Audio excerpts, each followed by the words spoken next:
Do you think that we should scrap the scrapping of new diesel and petrol cars by 2030? Well, it's a fantasy. I personally would love to see motor cars of all kinds more or less abolished. I think you could allow a few for tradesmen who have to carry heavy tools about, but it is possibly the stupidest means of mass transport ever devised by anybody, and could easily be replaced in most cases by other things. It causes an awful lot of illness, danger, damage, and pollution. But electric cars are simply not the answer to it. They just make people who carry on driving these death machines feel smugger than they previously did. They don't actually solve any pollution problems. If we actually did have mass use of electric cars, the charging of them would overpower our already tottering electricity generation system, because it simply couldn't cope with having to charge all those cars. People seem to imagine somehow that because the car doesn't pump out exhaust from an exhaust pipe, it's not creating any pollution.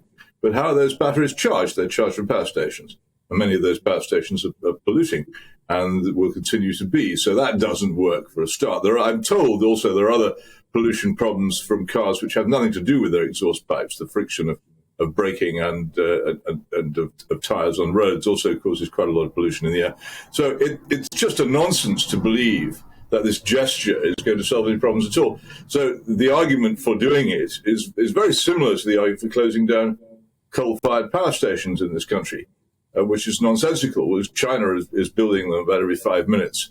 So even if the closing down of coal-fired power stations might have made some difference, everything that we do is simply blanketed out by what other people do, and is pointless. So many of these things are gestures rather than real politics. And the other thing, of course, about electric cars is almost all the people who buy them discover very rapidly charging them is quite difficult, takes a very long time. Their battery life is very seldom as high as claimed or as long as claimed, and their range is shorter than most people believe. And it's a fantasy to believe that we could replace whatever its many other problems, the simple practicality of the petrol or diesel-driven engine, by having chargers all over the place. It doesn't work like that. Remember, for one simple thing, charging takes a very long time compared with filling up a tank.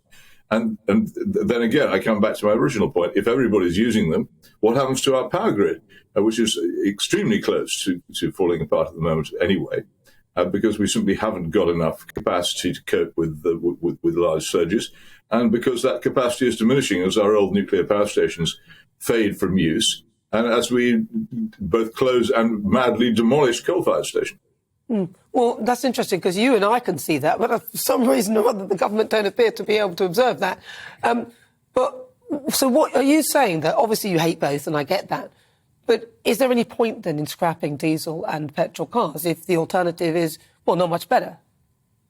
I don't think it'll happen. I think it will go the way of the recent German policy of getting rid of nuclear power stations, which they had to abandon.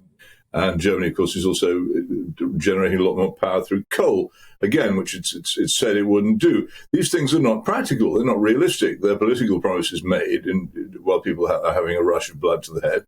And they will have to be abandoned in practice because they simply won't work, especially. And look at what's happening with the Ukraine war and the effect that that's having on the supply of gas and oil to Western Europe.